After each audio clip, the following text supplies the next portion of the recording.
Okay, so building on our previous discussions about the command line, in this video we're going to talk in detail about scripting. So we're going to talk about how to use variables in scripts, how to use arguments, and how to do conditional handling in scripting.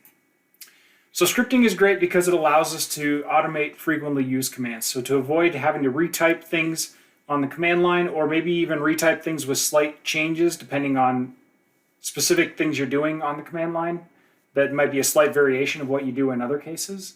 Scripting allows us to record a common series of operations and then fill in maybe some unique parts based on variables that we'll customize in the script, either via command line arguments or via variables we set in the script.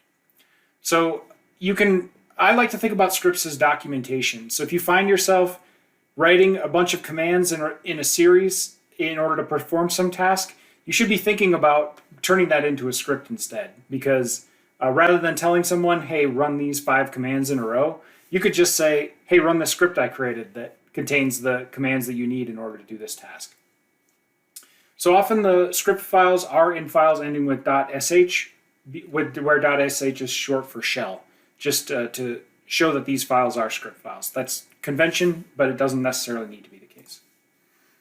So the one thing you'll notice about scripts is that a lot of them start with this syntax at the top with what's called a shebang, with a number sign, the bang symbol, and then /bin/sh.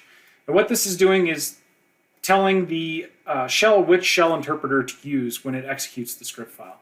So /bin/h is a path that represents where you can find in the root file system a reference to the Bourne shell or the equivalent of the Bourne shell interpreter.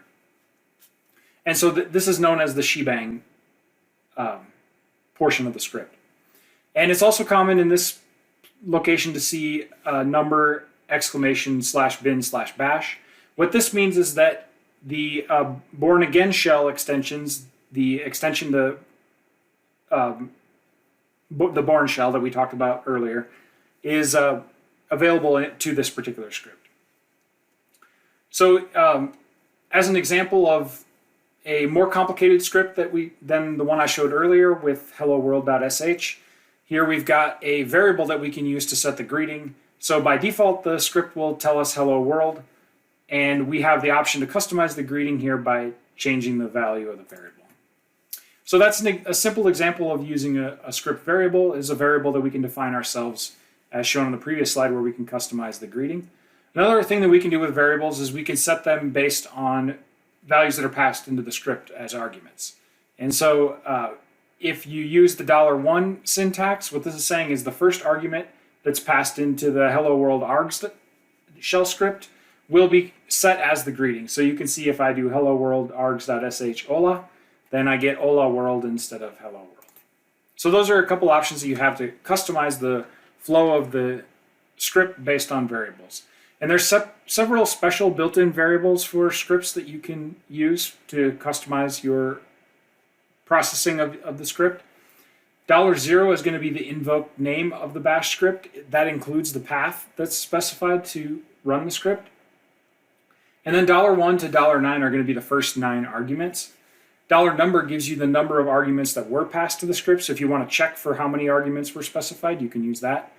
And then $question is going to give you the exit status of the most recent process. So this one's useful for figuring out, did the last command that I issued in the script succeed or fail?